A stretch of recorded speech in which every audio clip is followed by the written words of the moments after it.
Assalamualaikum warahmatullahi wabarakatuh. Alhamdulillah wassalatu wassalamu ala Rasulillah. Segala puji dan puja kehadirat Allah Subhanahu wa taala atas segala nikmat yang dilimpahkan kepada kita, dan juga kita memanjatkan salawat dan taslim kepada Nabi besar Muhammad sallallahu alaihi wa ala alihi wa sahbihi wasallam. Saudara Kusiman, bertemu lagi insyaallah di hari Kamis siang hari pukul 13.00 waktu Indonesia Barat, melanjutkan bedah buku kita 35 Amal Pelebur Dosa yang ditulis oleh Fatin bin Abdul Aziz atau binti Abdul Aziz. Ya, jadi ini seorang wanita yang menulisnya, dan kita sudah membedah dari 35 pelebur dosa ini. Amal yang pertama yaitu tentang masalah masuk Islam. Dan itu sudah kita jelaskan panjang lebar bagaimana seseorang itu kalau masuk Islam maka dia membawa seluruh amal-amal solehnya ikut bersamanya masuk ke dalam Islam, ya. Dan juga seluruh dosa-dosanya dimaafkan. Jadi ini memang sendiri keutamaan yang sudah panjang lebar kita paparkan pada pertemuan yang lalu, dan dikuatkan dengan riwayat-riwayat yang lain, ya, seperti kisah-kisah yang pernah terjadi di masa kehidupan Nabi SAW di kalangan para sahabat yang masuk Islam pada saat itu. Sementara itu teman-teman sekalian, semoga Allah SWT berkahi dan Allah ikhlaskan niat kita. Kita akan melanjutkan amal pelebur dosa yang kedua dari 35 pelebur dosa ini, yaitu bertakwa kepada Allah Subhanahu wa Ta'ala.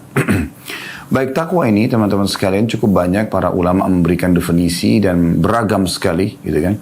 Tapi kalau kita ingin ringkaskan, maka takwa itu adalah patuh. Ya. Takwa itu adalah patuh. Bagaimana seorang hamba seperti saya dan Anda ini patuh kepada Sang Pencipta Allah, yaitu mengerjakan semua perintah yang diperintahkan oleh Allah Subhanahu wa Ta'ala dan meninggalkan semua larangannya. Bahkan makin kuat kita dalam berprinsip untuk mengerjakan perintah, misalnya semua yang wajib kita kerjakan sempurna, dan bahkan kita lengkapkan dengan yang sunnah, serta semua yang dilarang, apakah itu haram plus juga yang makruh pun semua ditinggalkan, maka makin tinggi level ketakwaan seseorang. Jadi memang orang bertakwa pun berbeda-beda tingkatannya, ya. Jadi ada orang yang bertakwa sangat maksimal, sebagaimana tadi sudah kami paparkan, dan semoga Allah Subhanahu wa Ta'ala menjadikan kita termasuk orang-orang seperti ini, karena memang betul-betul bertakwa kepada Allah sebagaimana akan kita paparkan panjang lebar memiliki banyak sekali keutamaan-keutamaan. Di antaranya yang menjadi judul buku kita yaitu pelebur dosa-dosa. Ada juga orang mungkin dia mengerjakan yang wajib, ya, dan dia fokus padanya, namun yang sunnah dia masih membengkalikannya. Maka ini mungkin tingkat ketakwaannya lebih di bawah daripada ketakwaan orang yang pertama tadi. Begitu juga pada saat dia meninggalkan yang haram, tapi dia tidak meninggalkan yang makruh misalnya. Maka ini kan berbeda, ya. Ada juga orang bertakwa kepada Allah Subhanahu wa Ta'ala, namun dia mengerjakan kewajiban, tapi mungkin dia tidak menjaga maksimal dalam masalah kualitasnya. Misal, sholat, ya dia tidak peduli apakah dia khusyuk dari awal takbiratul ihram sampai salam, maka dia pun kadang khusyuk, kadang enggak. Ini juga orang bertakwa kepada Allah SWT, karena dia sebenarnya mengerjakan perintah kan gitu, tetapi dia tidak maksimal. Begitu juga sunnah, mungkin dia kerjakan tapi sama, dia tidak maksimal dalam sunnah tersebut. Kapan dia mengerjakan, dia kerjakan. Kapan enggak, ya enggak gitu. Atau mungkin dia tidak menjaga level kehusyuannya tadi. Nah, ada juga orang yang di bawahnya lagi mungkin. Dia bertakwa kepada Allah SWT. Dia kerjakan kewajiban. Namun dengan kelalaian tadi. Tidak maksimal dalam kehusyuan sholat misalnya. Tidak maksimal dalam membaca Al-Quran. Tidak maksimal dalam berzikir. Ya dia kerjakan apa yang dia mampu gitu kan. Kemudian yang sunnah dia tinggalkan sama sekali. Nah, ini juga orang-orang yang bertakwa, tapi levelnya mungkin lebih di bawah lagi. Oleh karena itu, orang yang bertakwa atau patuh kepada Allah ini punya tingkatan-tingkatan, ya. Dan inilah sebabnya kenapa Nabi SAW menjelaskan, aku adalah orang yang paling bertakwa di antara kalian. Nah, di sini Nabi SAW menitipkan berarti ada orang yang paling tinggi yaitu Nabi SAW, kemudian ada orang yang datang setelahnya, ya. Tergantung daripada level kepatuhannya kepada Allah Subhanahu wa Ta'ala. Tentu untuk membuat orang bisa bertakwa, patuh kepada Allah, maka dibutuhkan tentu seseorang itu untuk selalu bagaimana dia lebih mendalami ilmu agama, kemudian lebih meyakini apa yang Allah janjikan, dan juga khawatir terhadap apa yang Allah ancamkan, maka itu akan jauh lebih memudahkan dia untuk mencapai level terbaik dari masalah ketakwaan tersebut. Tapi itu tidak mungkin ada orang yang mencapai level para nabi-nabi, terutama Nabi Muhammad alaihi salatu wassalam. Baik teman-teman sekalian, itu kurang lebih gambaran tentang masalah definisi takwa dan apa itu takwa, supaya kita faham apa yang sedang kita bahas ya. Nah di sini dari 35 amal pelebur dosa, yang poin kedua setelah pertama masuk Islam adalah bertakwa kepada Allah Subhanahu wa taala. Baik, agar teman-teman sekalian kita termotivasi untuk mengerjakan sebuah perintah agama, sering kami sampaikan di setiap kesempatan ya, bisa Allah SWT mudahkan di setiap kesempatan pengajian kita, baik offline, baik online. Ya, Anda bisa mungkin mengingatnya kalau Anda sering mengikuti ceramah kami, bahwasanya orang kalau ingin rajin mengerjakan sebuah perintah, ya, apapun sifatnya wajib atau sunnah, ya, maka sangat baik kalau dia memulainya dengan membaca keutamaannya atau janji Allah Subhanahu wa taala di ibadah tersebut. Nah, ini penting sekali untuk digarisbawahi tentunya, agar dia betul-betul bisa mendapatkan apa yang diharapkan dari, atau apa yang dijanjikan, yang dia harapkan dan dijanjikan oleh Allah Subhanahu wa taala dari balasan amal yang sedang dia kerjakan. Jadi dalam Islam sangat dibolehkan kalau seseorang itu sholat dan dia bertanya, kira-kira kalau saya sholat dapat apa? Kalau saya sedekah dapat apa? Kalau saya haji dan umrah diberikan apa oleh Allah? Itu boleh saja, karena memang itu diikuti dengan janji-janji Allah Subhanahu wa taala. Bukankah pernah ada sahabat yang masuk Islam, kemudian setelah dia menanyakan kepada Nabi SAW tentang rukun Islam, dan Nabi SAW jelaskan, lalu dia bilang, ya Rasulullah, kalau saya kerjakan semua itu saya dapat apa? Kata Nabi SAW, engkau akan masuk surga. Maka orang itu pun mengatakan, kalau begitu ya Rasulullah, saya tidak akan pernah menambah dan menguranginya. Maka Nabi SAW mengatakan, siapa yang ingin melihat ahli surga, lihatlah orang ini. Nah, contoh itu kan, supaya mudah difahami. Baik teman-teman sekalian, mirip juga dengan kalau Anda ingin meninggalkan satu perbuatan buruk, misalnya, semoga Allah selamatkan kita, maka Anda membaca ancamannya perbuatan buruk tersebut. Nah, ini kurang lebih gambaran tentang bagaimana agar kita termotivasi beribadah dan juga kita mudah untuk meninggalkan apa yang dilarang oleh Allah Subhanahu wa taala. Sekarang kita akan masuk karena sedang membahas takwa, kita akan coba mengorek lebih dalam tentang keutamaan takwa itu. Perlu teman-teman garis bawahi, masih dalam pembukaan kita ini, lebih dari 200 ayat menggunakan term kata-kata takwa dengan berbagai macam ya retorik yang digunakan ya. Bisa saja takwa, bisa muttaqin, muttaqun ya, cukup banyak ya yang digunakan lafaz-lafaznya. Maka ini ratusan ayat dalam Al-Quran, berarti menunjukkan memang luar biasanya tentang kedudukan takwa atau patuh kepada Allah Subhanahu wa taala. Nah, di antaranya di sini yang diangkat oleh penulis dalam surah At-Talaq ayat 5. Ya, dalam surah At-Talaq ayat 5. Namun saya mengajak Anda semua, kalau memang Anda memegang aplikasi Al-Quran di handphone Anda, bisa Anda buka surah At-Talaq ini, kita mulai dari ayat 2, ayat 3, ayat 4, dan ayat 5-nya. Kalau di sini penulis hanya mengangkat ayat 5-nya saja. Ya, karena memang saya tidak pernah menemukan secara pribadi ayat-ayat Al-Quran yang menyebutkan tentang satu keutamaan amal yang diulangi berturut-turut seperti posisi at-taqwa ya, atau kepatuhan kepada Allah dalam surah At-Talaq ini. Karena di ayat 2, di akhir ayat 2 surah At-Talaq disebutkan tentang keutamaan takwa. Di ayat 3, di awal ayat 3 disebutkan tentang keutamaan takwa. Di akhir ayat 4 disebutkan tentang keutamaan takwa. Di akhir ayat kelima disebutkan keutamaan takwa. Coba kita lihat teman-teman sekalian, silakan dibuka aplikasi Al-Qurannya, surah At-Talaq, surah nomor 65, ayat 2-nya. Di akhir ayat 2, Allah SWT mengatakan, وَمَنْ يَتَّكِ اللَّهَ يَجْعَلْ لَهُ مَخْرَجًا. Barang siapa yang bertakwa kepada Allah, Allah akan berikan kepadanya makhraja.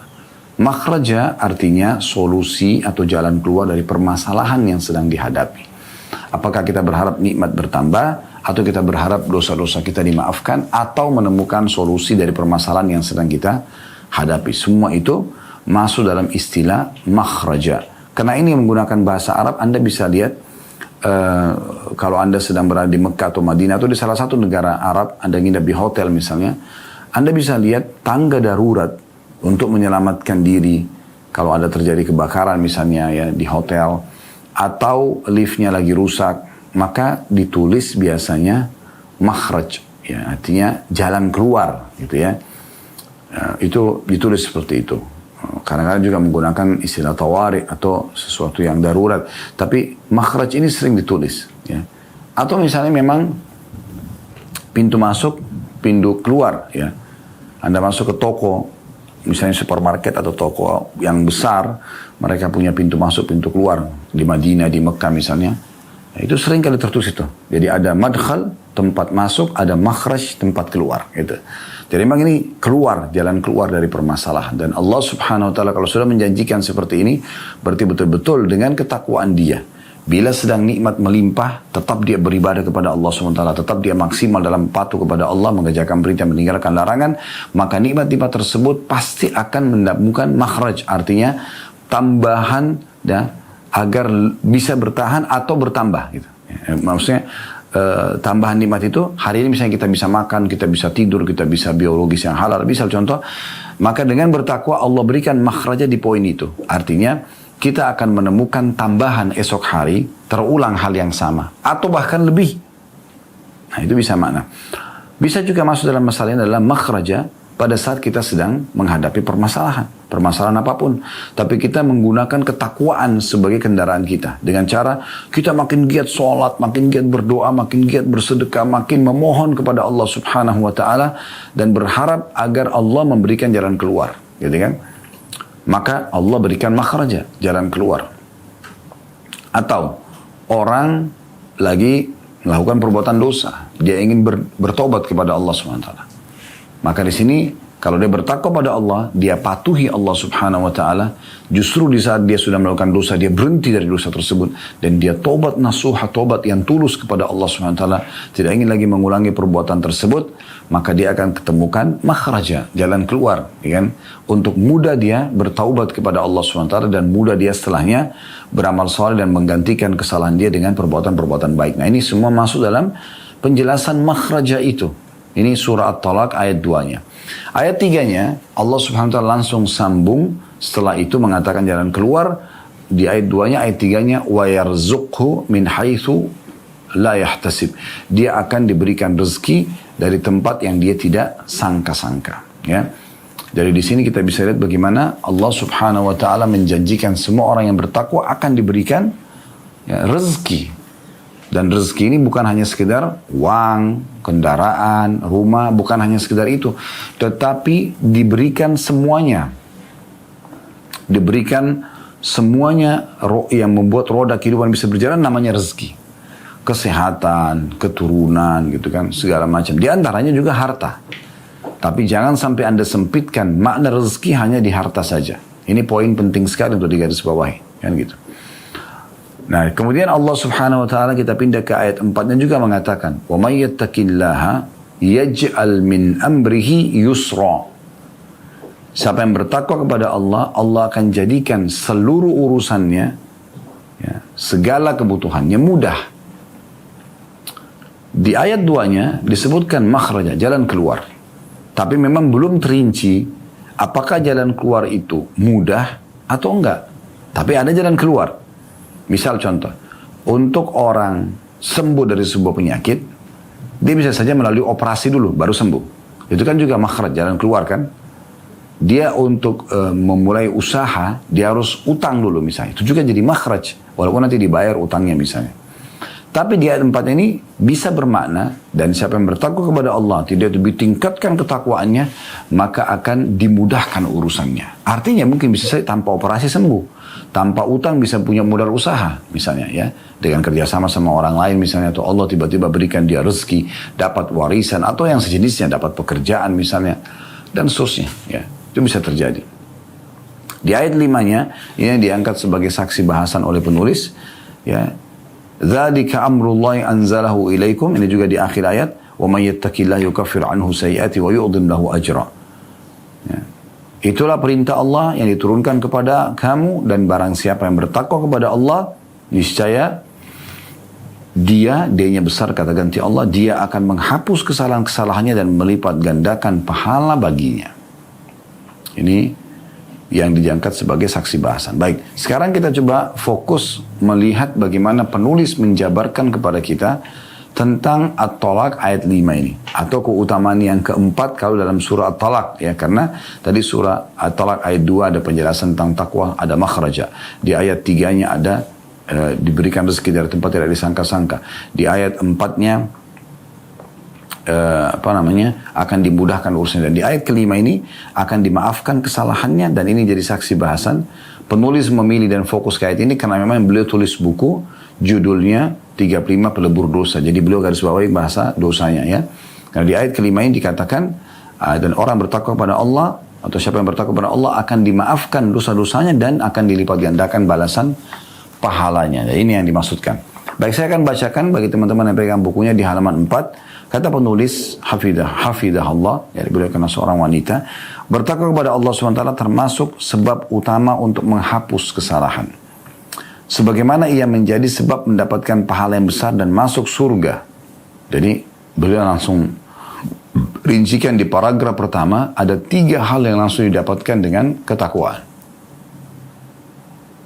Bertakwa kepada Allah termasuk sebab utama menghapuskan kesalahan. Diampuni dosa-dosa. Karena di surah At-Talaq ayat 5 Allah bilang, "Wa may yattaqillaha yukaffir anhu sayyi'atihi." Siapa yang bertakwa kepada Allah, Allah akan maafkan kesalahannya. Kemudian sebagaimana juga akan menjadi sebab mendapatkan pahala yang besar, karena takwa adalah sebuah kepatuhan, gitu kan? Artinya sebuah perintah, ibadah. Orang kalau bertakwa pada Allah SWT patuh itu ibadah sendiri, selain daripada jenis ibadah yang sedang dia kerjakan, gitu ya. Misalnya orang patuh dalam mengerjakan sholat. Nah, dia dapat pahala kepatuhannya yang diistilahkan dengan takwa. Dia juga dapat pahala sholatnya. Jadi dia dapat 2 gitu. Kemudian yang ketiga dikatakan dan juga penyebab masuk ke dalam surga. Karena orang yang diampuni dosanya, diberikan pahala besar, sasarannya, targetnya akan masuk ke dalam surga. Nah, itu yang dimaksudkan di sini. Kemudian beliau mengatakan, menukil perkataan Imam At-Tabari rahimahullah berkata bahwa maksud Allah Subhanahu wa taala berfirman, "Wa may yattaqillaha yukaffir anhu sayyi'atihi," dan barang siapa yang bertakwa kepada Allah niscaya dia Allah akan menghapuskan kesalahan-kesalahannya, adalah barang siapa yang takut dan bertakwa atau patuh kepadanya dengan meninggalkan kemaksiatan dan menjalankan kewajiban, niscaya Allah akan menghapus dosa dan kesalahannya. Sedangkan maksud dari firman Allah Subhanahu wa taala, "Wa yu'dhim lahu ajra," dan Allah akan melipat gandakan pahala baginya, yaitu dia Allah akan melipat gandakan pahala atas amal dan takwanya, yang mana konsekuensinya adalah memasukkannya ke dalam surga yang abadi di dalamnya. Ya, jadi ini kita bisa sedikit tambahkan lagi, lebih rincikan lagi ya. Jadi beliau memberikan gambaran atau menukil perkataan Imam Tabari rahimahullah, dan Tabari ini seorang ahli tafsir yang masyhur, memiliki kitab yang dikenal dengan tafsir At-Tabari ya. Maka beliau mengatakan potongan ayat tadi At-Talaq ayat 5 di akhirnya, "Wa may yattaqillaha yukaffir anhu sayyi'atihi," siapa yang bertakwa kepada Allah maka akan diampuni dosa-dosanya. Ini dijelaskan dulu. Kemudian wa yu'dhim lahu ajra, dan akan dilipat gandakan pahala yang juga dijelaskan. Oke. Kita kembali ulangi teman-teman sekalian supaya lebih jelas ya apa yang akan didapatkan kalau Anda bertakwa kepada Allah Subhanahu wa taala. Potongan kata beliau, "Wa may yattaqillaha yaj'al lahu wa may yattaqillaha yukaffir anhu sayyi'atihi," siapa yang bertakwa kepada Allah, Allah akan menghapuskan dosa-dosanya. Beliau mengatakan ya adalah barang siapa yang takut dan bertakwa kepadanya, selalu saja khawatir kalau dia sholat nanti takut Allah nggak terima. Ketakutan ini positif supaya dia selalu menjaga kehusyuan dan kualitasnya gitu kan. Dan kalau dia berbuat dosa dia takut dihukum, sehingga dia tidak melakukan perbuatan dosa karena takut hukuman tersebut. Nah, ini namanya ketakwaan. Kata beliau, barang siapa yang takut dan takwa kepada Allah, patuh akhirnya kepada Allah, tidak jadi buat dosa atau dia mengerjakan ketaatan dengan meninggalkan kemaksiatan dan menjalankan kewajiban. Ini perkataan beliau. Niscaya Allah akan menghapus dosa dan kesalahannya. Jadi subhanallah, dengan misalnya ada perintah sholat nih, pas Anda dengar azan, harus sholat nih, langsung Anda menjadikan takwa kepatuhan Anda kepada Allah sebagai bekal utama, Anda langsung segera mengerjakan sholat. Kalau Anda mungkin perempuan di rumah, kalau laki-laki misalnya di masjid, maka dia langsung kerjakan ketaatan tersebut. Maka dengan ini, teman-teman sekalian, ya, dia akhirnya takwa kepada Allah karena dia patuh kan gitu. Begitu juga dia meninggalkan dosanya. Apa dosanya? Dosanya meninggalkan sholat. Dia tidak jadi kerja, dia karena kerjakan sholat maka dia tinggalkan dosanya, yaitu meninggalkan sholat. Maka dengan itu dia akan mendapatkan pengampunan dosa. Ya, pengampunan dosa. Nah, ini poin. Beda dengan orang pakai jilbab, wanita misalnya.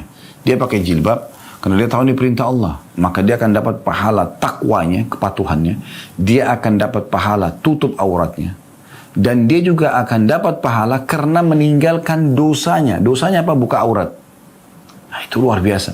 Jadi banyak sekali akumulasi pahala yang bisa didapatkan bila orang bertakwa kepada Allah subhanahu wa ta'ala. Kemudian beliau menambahkan dengan perincian lebih dalam lagi masalah wa yu'dhim lahu ajra, dan akan dilipat gandakan untuknya pahala. Beliau mengatakan yaitu Allah akan melipat gandakan pahala atas amal dan takwanya, yang mana konsekuensinya adalah memasukkannya ke dalam surga dan dia abadi di dalamnya. Jadi saya bilang bagaimana caranya memahami Allah akan melipat gandakan pahala bagi orang yang bertakwa, karena dengan dia patuh saja azan, saya mau sholat karena Allah perintahkan, sudah cukup dapat pahala itu. Dia sholat dapat pahala lagi. Belum lagi semua konsekuensinya, seperti misalnya jalan ke masjid, wudu, ya, kemudian saf pertama, kemudian dapat takbiratul ihram pertama imam, kan semua itu punya keutamaan ya. Intinya sebenarnya kalau kita rangkumkan, dia kerjakan sholat, pahala sendiri lagi. Kemudian dia meninggalkan larangannya, dosanya yaitu meninggalkan sholat juga ada pahalanya sendiri. Karena dengan dia kerjakan ketaatan berarti dia tinggalkan lawannya kan gitu. Nah ini luar biasa gitu. Kemudian beliau mengangkat firman Allah SWT yang lain dalam surah Al-Anfal ayat 29. Yang bunyinya, Ya ayyuhalladzina amanu in tattaqullaha yaj'al lakum furqanan wa yukaffir ankum sayyiatikum wa yakfir lakum. Wallahu dhul fadlil azim. Hai orang-orang beriman, jika kamu bertakwa kepada Allah, niscaya dia Allah akan memberikan kepadamu furqan. Ya, nanti akan dijelaskan apa makna furqan. Dan menghapuskan segala kesalahan-kesalahanmu. Dan mengampuni dosa-dosamu. Dan Allah mempunyai karunia yang besar. Muhammad bin Ishaq rahimahullah berkata, beliau menukil ini, penulis menukil ini, furqan adalah pembeda antara kebenaran dan kebatilan. Jadi dengan kita bertakwa kepada Allah, kita jadi tahu, oh ternyata yang hak adalah mengerjakan sholat, yang batil adalah meninggalkan sholat. Jadi kita bisa bedakan. Dan kita akhirnya selalu termotivasi untuk mengerjakan yang diperintah dan meninggalkan apa yang dilarang. Nah seperti itu. Nah, ini gambarannya. Imam Ibn Katsir rahimahullah berkata dalam tafsir beliau, tafsir Quranul Azim, dalam makna surah Al-Anfal ayat 29 ini, beliau mengatakan sesungguhnya orang yang bertakwa kepada Allah subhanahu wa ta'ala dengan mengerjakan perintah dan menjauhi larangannya telah diberi taufik untuk mengetahui mana yang hak dan mana yang batil. Yang mana itu semua menjadi sebab memperoleh kemenangan, keselamatan, jalan keluar dari permasalahan hidup di dunia dan juga kebahagiaan di akhirat serta terhapusnya dosa. Takwa adalah penghapusnya dan penutup aibnya dari manusia, serta ia adalah jalan memperoleh pahala yang besar. Jadi ini luar biasa ya, perlu kita ulangi kembali supaya jelas. Ibnu Katsir rahimahullah berkata, ini tafsir surah Al-Anfal ayat 29 tentang akan diberikan furqan ya bagi orang yang bertakwa. Beliau mengatakan sesungguhnya orang yang bertakwa kepada Allah SWT dengan mengerjakan perintah. Ada perintah sholat, perintah puasa, perintah bakti sama orang tua, perintah zikir, perintah baca Quran, dan seterusnya dikerjakan. Dan menjauhi larangan. Lawannya itu ya, meninggalkan Al-Quran, meninggalkan sholat, meninggalkan durhaka sama orang tua misalnya. Nah ini, semua ini lawannya gitu kan. Telah diberi taufik untuk mengetahui mana yang hak, mana yang batil. Dengan mengerjakan yang tadi diperintahkan dan meninggalkan dilarang, berarti dia tahu mana yang hak, mana yang batil. Itu diistilahkan dengan furqan. Allah berikan kepada dia furqan sehingga dia terus-menerus ingin mengejar mana yang diperintahkan dan terus-menerus ingin meninggalkan apa yang dilarang, gitu kan. Bahkan di saat ada peluang untuk mengerjakan ibadah dia tidak akan terlambat. Pada saat ada peluang berbuat dosa dia akan sangat khawatir walaupun godaannya berat, dia berperang dengan jiwanya sendiri antara terjerumus enggak ya gitu ya. Sampai pada tingkat terjerumus pun ketakwaannya masih menjadi sebuah penyebab dia untuk taubat dan segera kembali karena ketakutannya kepada Allah subhanahu wa ta'ala ya. Kemudian beliau mengatakan yang mana semua itu, nah kalau orang bertakwa akan diberikan, mengerjakan perintah, meninggalkan larangan akan diberikan bisa membedakan mana yang hak dan mana yang batil. Dengan semua itu, semua itu akan menjadi penyebab memperoleh kemenangan, keselamatan, jalan keluar dari permasalahan hidup di dunia dan juga kebahagiaan di akhirat serta terhapusnya dosa. Takwa adalah penghapusnya dan penutup aibnya dari manusia serta ia adalah jalan memperoleh pahala yang sangat besar. Jadi luar biasa. Takwa kepada Allah SWT itu banyak sekali memberikan faedah-faedah kita. Dan makna Furqan dijabarkan panjang lebar oleh Imam Ibnu Katsir rahimahullah, ini luar biasa ya. Terutama perkataan-perkataan terakhirnya, beliau mengatakan, saya ulangi kembali, ya, sesungguhnya orang-orang yang bertakwa kepada Allah dengan mengerjakan perintah dan juga menjauhi larangannya. Sekali lagi ini penting, mengerjakan semua perintah, makin tinggi Anda mengerjakan perintah, mengejar yang wajib dan yang sunnah, dan meninggalkan larangan yang haram ataupun makruh, maka dia diberikan taufik mengenal mana yang hak, mana yang batil, mana perintah, mana larangan, ya. Mana yang harus dia kerjakan, mana yang tidak boleh dia kerjakan misalnya. Yang mana semua itu dengan dia terus sibuk beramal soleh dan meninggalkan larangan akan menjadi penyebab memperoleh kemenangan, keselamatan, jangan keluar dari permasalahan hidup di dunia dan juga kebahagiaan di akhirat anti balasan serta terhapusnya dosa-dosa. Takwa adalah penghapus dosa itu sendiri dan penutup aibnya dari manusia serta ia adalah jalan memperoleh pahala yang besar. Jadi dari sini teman-teman sekalian kita ambil sebuah benang merah penting, ya, atau poin penting, ada note di sini bahwasanya Anda kalau sedang memiliki nikmat yang besar, ya, bertakwalah kepada Allah Subhanahu wa taala. Makin patuh, makin gencar ibadah kepada Allah, maka nikmat itu akan bertambah dengan ketakwaan kepada Allah Subhanahu wa taala. Ya, akan diberikan jalan keluar agar Anda lebih banyak memiliki bisnis, Anda lebih banyak memiliki keturunan, Anda lebih banyak lebih lama menikmati kesehatan misalnya dengan panjang umur dan seterusnya. Nah, ini Anda akan nikmati. Begitu juga dengan masalah yang sedang Anda hadapi. Anda akan mendapatkan jalan keluarnya. Ada dosa akan dimaafkan. Jadi semua betul-betul akan termudahkan dengan bertakwa kepada Allah Subhanahu wa taala. Baik teman-teman sekalian, kita melanjutkan sisa bahasan berhubungan dengan masalah takwa kepada Allah Subhanahu wa taala atau patuh ini, dan semoga Allah menjadikan kita orang-orang yang selalu bertakwa kepadanya tentunya. Allahumma amin. Kita akan lanjutkan surah Al-Imran, surah nomor 3 ayat 133 sampai 134. Ini dalil yang diangkat oleh penulis tentunya sebagai dalil yang ketiga dalam bahasan beliau. Saya bacakan Al-Imran 133 sampai 134. Wasari'u ila maghfiratin min rabbikum wa jannatin arduha as-samawati wal ardu 'iddat lil muttaqin alladhina yunfikuna fis sarra'i wad dharra'i wal qadhimina al ghaidha wal 'afina 'anil nas wallahu yuhibbul muhsinin. Dan bergegaslah kamu kepada ampunan dari Tuhanmu dan kepada surga yang luasnya seluas langit dan bumi yang disediakan untuk orang-orang yang bertakwa. Ini saksi bahasan kita. Yaitu, siapa orang yang bertakwa, ciri-ciri mereka dalam ayat ini disebutkan, yaitu orang-orang yang menafkahkan hartanya baik di waktu lapang maupun sempit. Dan orang-orang yang menahan amarahnya juga memaafkan kesalahan orang. Dan Allah menyukai orang-orang yang berbuat kebajikan.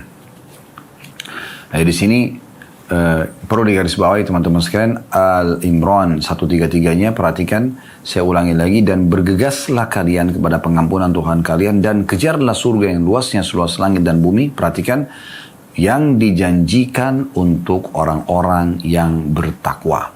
Jadi surga itu dijanjikan untuk orang-orang yang bertakwa atau patuh kepada Allah Subhanahu wa ta'ala.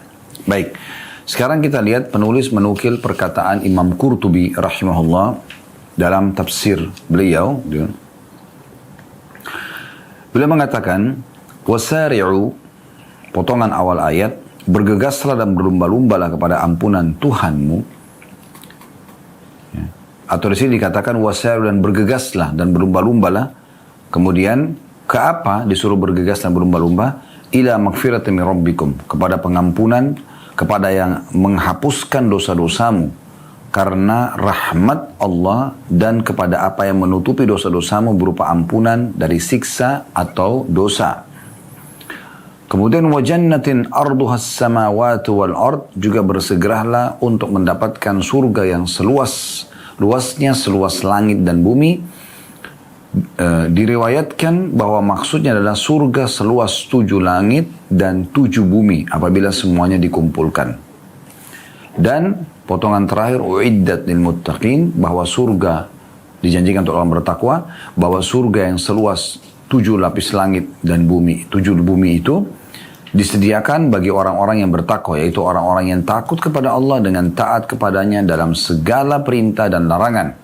Juga mereka tidak melanggar hukumnya, N-nya besar kata ganti Allah, dan tidak meninggalkan kewajiban. Maka dengan itu semua mereka berhak untuk diampuni dosa-dosanya dan dimasukkan ke dalam surga. Nah, ini penjelasan Imam Qurtubi rahimahullah tentang makna Al-Imran 133, ya. Baik, di sini kita lihat penulis hanya fokus di ayat 133, sementara memang beliau menukil sampai 134. Maka kita akan nanti tambahkan penjelasan sekaligus yang 134-nya. Insya Allah tentunya. Baik, kita akan masuk dulu ke 133-nya. Dan berlumba-lumbalah kalian menuju kepada pengampunan Tuhan kalian. Maksudnya, tidak ada manusia yang maksum, tidak ada manusia yang selamat dari kesalahan. Bahkan para nabi-nabi pun ada yang diantara mereka berbuat kesalahan. Ya, bagaimana Nabi Musa alaihissalam diceritakan dalam Al-Quran pernah memukul seseorang akhirnya mati, ya gitu. Dan dia bertobat kepada Allah SWT. Sebelumnya Nabi Adam alaihissalam yang dilarang untuk memakan buah tertentu oleh Allah Subhanahu Wa Taala dan akhirnya beliau melanggar. Dan Allah mengatakan sesungguhnya Adam telah bermaksiat pada Tuhannya, gitu kan? Lalu Allah memudahkan dia untuk taubat misalnya. Nabi Muhammad SAW pernah mengharamkan madu, ya, di surah At-Tahrim misalnya. Kemudian Allah Subhanahu Wa Taala menegur beliau. Tetapi nabi-nabi disilakan dengan maksum. Mereka kalau salah ditegur langsung sehingga langsung diluruskan pada saat itu. Nah, kita juga begitu. Kita melakukan kesalahan-kesalahan. Tetapi Allah Subhanahu Wa Taala tidak mengizinkan kita kalau terus-menerus dalam kesalahan tersebut. Dan Allah memberikan kepada kita solusi kalau sudah membuat pelanggaran, ya. Kalau mungkin Anda di perusahaan dikasih surat peringatan, gitu kan. Tetapi bedanya, Anda kalau sudah punya surat peringatan, berarti Anda sudah dicap memiliki satu kesalahan, ya. Kalau SP1 misalnya. Anda punya SP2 berarti sudah peringatan yang kedua. SP3, maka peringatan terakhir. Setelahnya Anda akan dikeluarkan dari PHK dari perusahaan misalnya. Baik, itu contohnya. Dan kemungkinan besar Anda sudah sulit untuk masuk ke perusahaan itu. Bahkan mungkin mustahil Anda kembali ke perusahaan yang sama. Dan kalau Anda pun ingin ke perusahaan yang lain, mereka akan tanya, Anda ini pernah kerja di mana? Kalau kita mengatakan kerja di sana, ada nggak surat pengalaman kerjanya? Biasanya kan perusahaan begitu ya, supaya, oh ternyata ini orangnya nih, track recordnya dia bagus gitu kan, riwayatnya dia bagus, supaya oke, layak kita terima misalnya. Nah, kalau Anda di PHK, Anda tidak bisa minta itu, tidak mungkin Anda minta itu kan. Karena perusahaan yang pertama pasti tidak akan memberikan. Tapi subhanallah, dengan sang pencipta Allah yang maha pemurah beda sekali. Allah Subhanahu Wa Taala memerintahkan kita di sini, segeralah pada pengampunan Tuhan kalian. Masuk dalam penjelasan ini adalah, kalau kalian kembali kepada Tuhan kalian dengan pengampunan, dengan segera tobat dan berharap pengampunan Allah SWT, maka Allah maafkan kesalahan yang lalu, plus semua fasilitas akan dikembalikan. Makanya Nabi SAW menjelaskan tentang masalah tobat dan banyak sabda beliau, at-taib minaz dzamb kaman la dzambalah. Orang yang bertobat dari dosa, maka seperti tidak ada dosanya. Artinya tidak ada lagi konsekuensi dari dosa tersebut, kayak misalnya hukuman. Bahkan fasilitasnya kembali. Berapa banyak orang yang dulunya pezina, pemabuk, melakukan banyak pelanggaran, tapi dengan tobat nasuha, akhirnya hidupnya bahagia. Bisa menikah dengan orang yang baik-baik, bisa punya keturunan, bisa punya perusahaan, bahkan meninggal husnul khatimah. Kan begitu. Jadi beda sekali, subhanallah, antara Allah Azza wa Jalla, sang pencipta Allah yang maha pemurah, dengan manusia. Kalau manusia, sulit sekali untuk bisa memaafkan kita. Sulit sekali untuk bisa, walaupun dia maafkan, belum tentu dia akan memberikan kita fasilitas yang sama seperti awal. Tapi Allah Subhanahu Wa Taala sangat beda. Allah Subhanahu Wa Taala zat yang maha pemurah ini justru mengajak kita segera kembali ke jalannya, dan setelah itu dengan itu dimaafkan kesalahan, dan setelah itu kita diberikan fasilitas yang akan kita dapatkan dengan kita memperbaiki keadaan setelahnya. Jadi tetap akan dapat kesehatan, akan dapat keturunan, kebahagiaan. Meninggal pun akan dapat surga. Gitu kan? Dengan kembali kepadanya. Ini makna yang luar biasa, dalam sekali. Oleh karena itu Allah SWT di sini juga luar biasa menggunakan bahasa wasari'u. Bergegas, segera. Jangan ditunda. Allah itu maha luas rahmatnya. Segera taubat, dia akan terima. Bahkan masuk dalam kategori dosa besar sebagaimana ditulis oleh Imam Az-Zahabi rahimahullah dalam kitab Al-Kabair beliau. Dosa besar putus asa dari rahmat Allah subhanahu wa ta'ala. Ini poin yang luar biasa gitu ya. Dimana memang kita bisa lihat perbedaan dasar antara luasnya rahmat Allah subhanahu wa ta'ala dengan bagaimana kalau kita bermuamalah dengan manusia. Lalu kemudian Allah SWT sebagai bukti bahwasanya fasilitas akan kembali, beliau mengatakan atau Allah SWT menjanjikan ila maghfirati min rabbikum, segera kepada kemampuan Tuhan kalian, wa jannah, langsung dihubungkan dengan dan surga yang luasnya seluas langit dan bumi. Apa maknanya? Berarti kalau kalian bertobat kepada Tuhan kalian, maka akan dikasih fasilitas.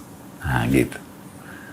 Perhatikan Nabi Adam AS pada saat beliau dikeluarkan oleh Allah SWT dari surga. Beliau tidak minta agar dikembalikan ke surga, tapi beliau memohon agar dimaafkan kesalahannya. Karena beliau tahu, dengan dimaafkan kesalahan, fasilitas itu akan dapat kembali. Nah gitu. Nah ini poin penting. Jadi semua fasilitas yang Anda harapkan dari Allah SWT akan kembali kepada Anda. Dengan cara bertaubat kepadanya. Ini maknanya, gitu kan. Kemudian ditutup di ayat ini, ayat 133 dikatakan u'iddat lil muttaqin, dan ketahuilah surga akan diberikan kepada orang-orang yang bertakwa. Nah, ini korelasinya sangat erat satu sama yang lain ya. Berarti surga bukan hanya untuk orang yang selalu patuh saja, dari awal balik sampai dia meninggal dalam ketakwaan. Tapi surga akan diberikan juga bagi orang yang pernah melanggar, kemudian dia bertaubat, lalu kemudian dia mempertahankan sampai meninggal, maka dia akan masuk ke dalam surga. Semua masuk dalam kategori takwa. Di awal pembukaan tadi sudah kita jelaskan. Takwa berbeda-beda levelnya. Ada orang yang betul-betul konsisten, komitmen, prinsipil dia. Punya prinsip yang sangat kuat. Ini halal, saya nikmati. Ini perintah, saya kerjakan. Apapun rintangannya. Ini larangan, maka saya jauhi. Ini yang haram, saya tinggalkan. Itu. Ini luar biasa level tertinggi. Gitu kan? Dari takwa. Tadi saya bilang ada juga orang yang dia komitmen mengerjakan ketaatan tapi yang wajib saja, yang sunnah tidak. Kalau yang pertama tadi wajib sama sunnah. Di dalam larangan dia meninggalkan yang haram tapi dia tidak meninggalkan yang makruh. Level di bawahnya. Level di bawahnya lagi.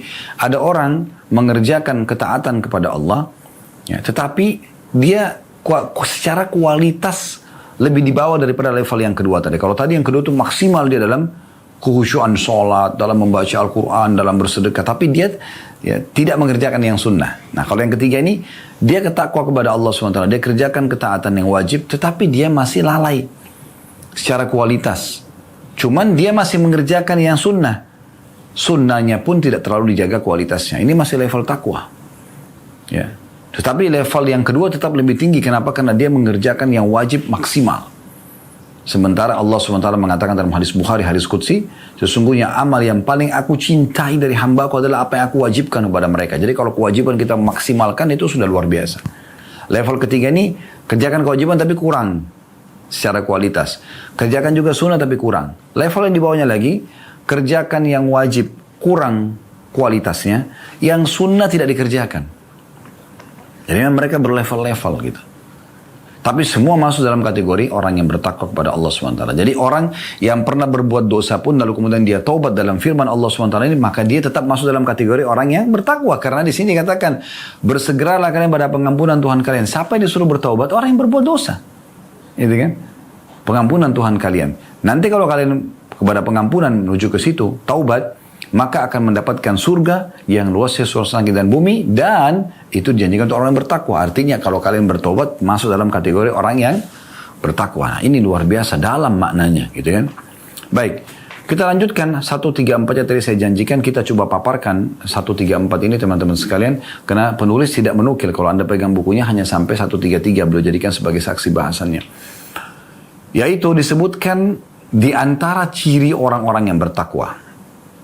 Jadi setelah mereka buat dosa, mereka taubat, lalu mereka mulai ya memicu ya langkah-langkah mereka, pikiran mereka, ya, program-program kedepannya semuanya pada ketakwaan kepada Allah SWT, mengerjakan perintah, meninggalkan larangan. Maka mereka adalah alladzina yunfikuna fis sarra'i wad dharra. Ciri yang pertama di sini disebutkan 134 adalah mereka yang bersedekah dalam kondisi mereka lapang maupun sempit. Jadi setelah tobat kepada Allah SWT tidak ada lagi kata-kata, ya udah saya kalau punya duit saya sedekah. Kalau saya sekarang saya tidak punya duit saya tidak sedekah dulu. Nggak ada lagi. Level ketakwaan itu akan membuat orang bersedekah dalam semua keadaannya. Lagi lapang dia akan sedekah maksimal. Lagi sempit pun tetap bersedekah sesuai dengan keadaan dia. Walaupun hanya dia berbagi makanan yang akan dia makan. Karena bersedekah di jalan Allah SWT tidak harus menunggu ya seseorang itu kaya. Kami pernah menyinggung dan kami ingatkan kembali Uwais Al-Qarni rahimahullah, seorang ulama tabi'in yang masyhur yang kata Nabi SAW, afdalut tabi'in, tabi'in yang paling afdal adalah Uwais Al-Qarni atau Al-Qarani gitu kan. Beliau termasuk orang miskin. Dinukil di kisah beliau pada saat beliau tinggal di Irak di akhir-akhir hidupnya, beliau memungut sisa-sisa makanan orang di sampah kemudian beliau bersihkan kembali. Yang masih layak dikonsumsi beliau ambil, lalu kemudian beliau panaskan, beliau tata kembali, lalu dibagi dua diberikan kepada orang yang miskin seperti beliau. Pernah ada sahabat, pada saat Nabi SAW mengajak para muslimin untuk berjihad pada waktu panggilan jihad ke Tabuk, perang Tabuk, peperangan terakhir Nabi SAW. Sebelum mereka berkorban dengan jiwa mereka untuk ikut berperang, mereka dianjurkan menyumbang. Itu yang Nabi SAW sering lakukan. Beliau kumpulin dulu yang mau bersedekah. Setelah itu nanti uang harta yang dikumpulkan itu untuk dipakai membiayai peperangan. Dan akhirnya pasukan berperang dengan jiwanya setelah itu. Ada di antara sahabat yang datang Masya Allah membawa banyak sekali harta. Sampai ada yang membawa emas dan perak. Ditaruh di sebuah wadah kain. Kemudian mereka angkat lalu jatuh. Angkat saking beratnya dia bawa ke hadapan Nabi SAW disumbangkan. Tapi ada juga sahabat yang datang hanya membawa beberapa butir kurma, hanya itu yang dia punya. Lalu disumbangkan di jalan Allah Subhanahu wa taala. Jadi memang tidak menunggu orang itu punya kekayaan baru bersedekah. Itu yang difahami oleh para kaum salafus saleh, para sahabat Nabi ridwanullah alaihim. Jadi jangan sampai Anda berpikir nanti saya sudah kaya raya baru kemudian saya bersedekah, gitu kan? Enggak. Anda bersedekah sesuai dengan kondisi Anda. Pernah ada sahabat juga dalam hadis yang sahih disebutkan bersedekah dengan 1 dirham, yang satunya 100 dirham. Lalu kata Nabi SAW, 1 dirham mengalahkan 100 dirham. Kata para sahabat, ya Rasulullah, bagaimana kami memahami ini? Bagaimana kami memahami ternyata 1 dirham mengalahkan 100 dirham? Kata Nabi SAW, karena orang yang menyumbang 1 dirham ini tidak punya kecuali itu. Sehingga Allah catat dia bersedekah dengan seluruh hartanya. Sementara orang yang bersedekah 100 dirham, ya, itu tidak memiliki harta yang sangat banyak, melimpah, ya. Dan ini banyak sekali kisah-kisah orang-orang saleh seperti ini dan cukup banyak buku-buku menukil kisah-kisah seperti ini. Dan di antara buku yang sangat menarik adalah Hilyatul Auliya, ya. Dan di sini ada tentunya di belakang saya ini, di sebelah sini ada Hilyatul Auliya di pojok itu. Beberapa jilid berbicara tentang keutamaan atau kisah-kisah tentang wali-wali Allah di mana mereka melakukan perbuatan-perbuatan yang luar biasa gitu ya, yang kadang-kadang mungkin setelah kita baca kita akan termotivasi untuk mengerjakan hal yang sama. Allah berikan taufik mereka untuk bisa mengerjakan perbuatan tersebut. Nah ini contohnya cukup banyak buku-buku yang berbicara tentang masalah keutamaan seperti ini. Baik. Jadi bersedekah ya dalam kondisi lapang ataupun sempit. Ciri yang kedua adalah wal qadhiminal ghaidh, dan orang yang menahan amarahnya. Nah perlu kita garis bawahi, dalam bahasa Arab cukup banyak kosakata yang menggunakan marah gitu kan. Ada ghadab, marah gitu kan. Ada juga ghaidh yang kami pernah dapatkan dari guru-guru kami pada saat belajar. Ghaidh itu adalah emosi atau marah yang bisa dilampiaskan karena punya power dan dalam kondisi benar. Ini kondisinya nih, ya. Jadi memang dia sebenarnya punya power untuk membalas orang yang sedang menzalimi dia. Plus memang dia benar. Artinya dia kalau membalasnya, dia punya hak untuk itu. Tapi dia qadhiminal ghaidh. Dia menahan emosinya itu.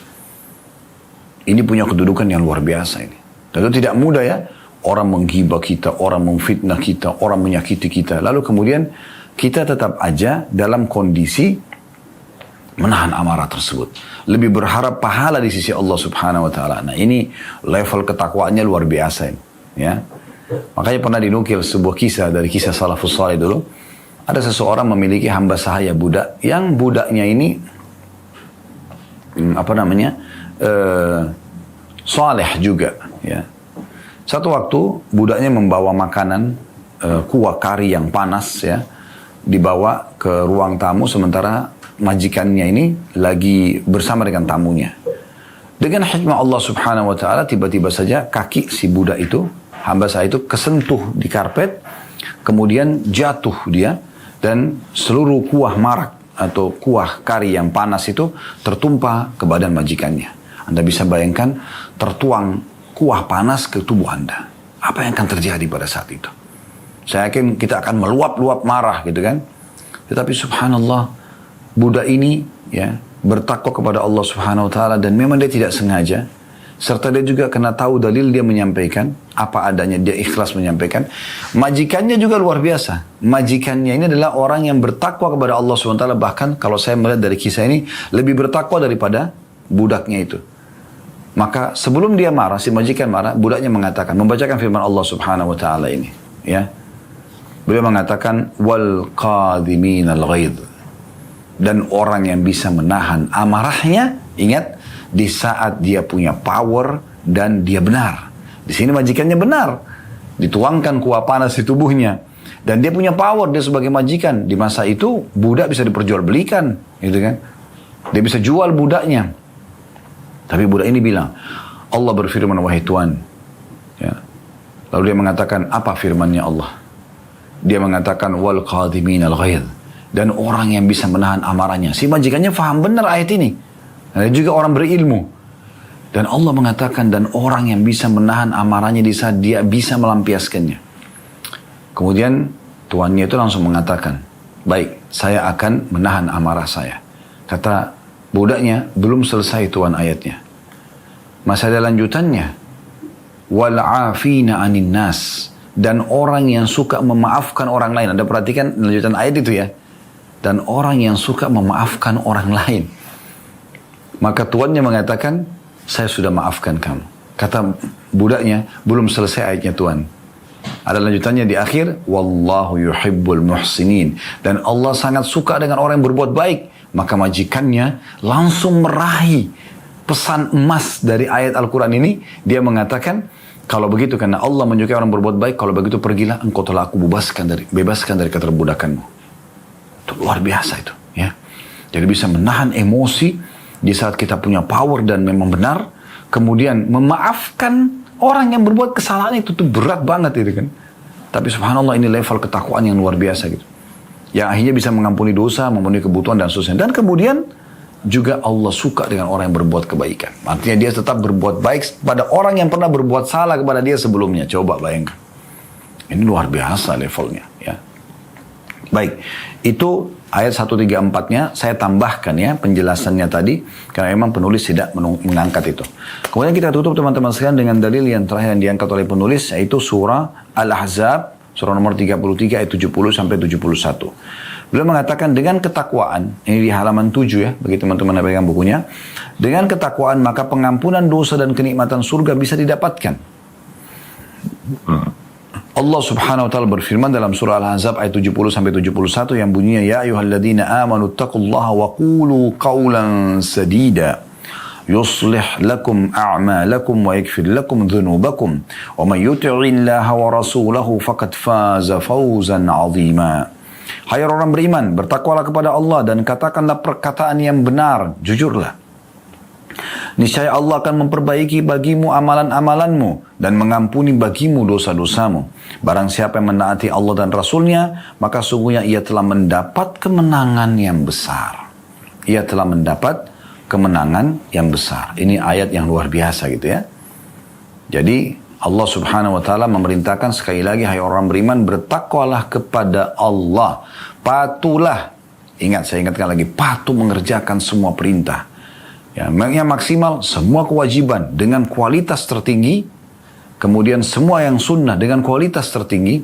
Meninggalkan yang diharamkan dan meninggalkan yang makruh semuanya. Ini level tertingginya gitu kan. Dan ucapkan perkataan yang benar. Jujur aja. Walaupun pahit. Gitu kan. Sampaikan apa adanya. Kata Nabi SAW, as-sidqu tuma'nina. Jujur adalah ketentraman jiwa. Wal kadhibu ribah. Dan berdusta adalah kegoncahan dalam jiwa. Apa manfaatnya kalau kita bertakwa pada Allah dan kita jujur? Udah tidak usah takut kecuali kepada Allah saja. Yuslih lakum amalakum. Allah akan memperbaiki amalan-amalanmu. Kekurangan-kekurangan amalmu. Allah akan tingkatkan kualitas dari amalmu. Kalau kurang khusyuk jadi lebih khusyuk. Kalau khusyuk akan lebih khusyuk lagi. Akan maksimal. Itu yuslih lakum a'malakum. Allah perbaiki amal-amal kalian. Wa yaghfir lakum dhunubakum. Dan memaafkan kesalahan-kesalahan kalian. Wa man yuti'illah wa rasulahu faqad faza fawzan 'azima. Dan siapa yang mentaati Allah dan Rasulnya, maka dia telah mendapatkan kemenangan yang sangat besar.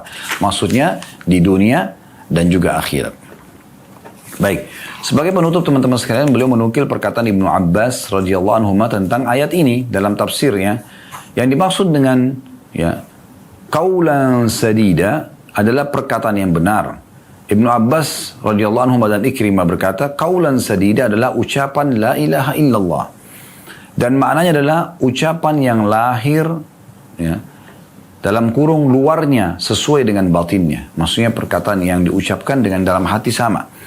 Atau bermakna juga segala ucapan untuk mendapatkan ridho Allah. Dan maknanya yang lain adalah ucapan yang dapat mendamaikan percekcokan.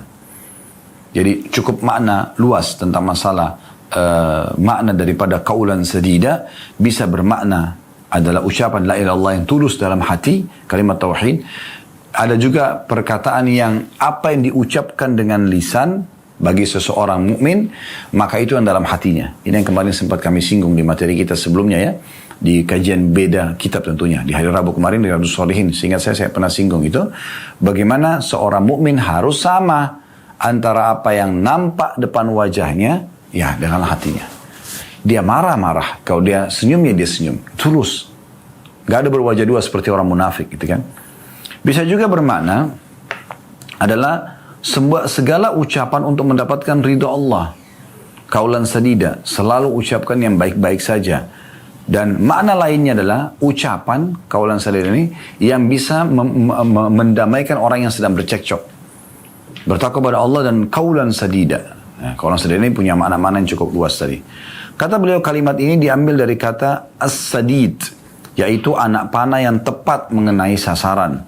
Jadi al-qaulus sadid itu mencakup semua jenis kebaikan yang telah disebutkan di atas dan juga lainnya. Dengan keterangan di atas dapat disimpulkan bahwa takwa dan qaulus sadid adalah termasuk sebab terhapusnya atau menghapuskannya atau terhapusnya dosa. Kalau benar dari Allah, pada saat dari saya mohon dimaafkan. Subhanakallahumma bihamdika, asyhadu an la ilaha illa anta, astaghfiruka wa atubu ilaik. Wassalamualaikum warahmatullahi wabarakatuh.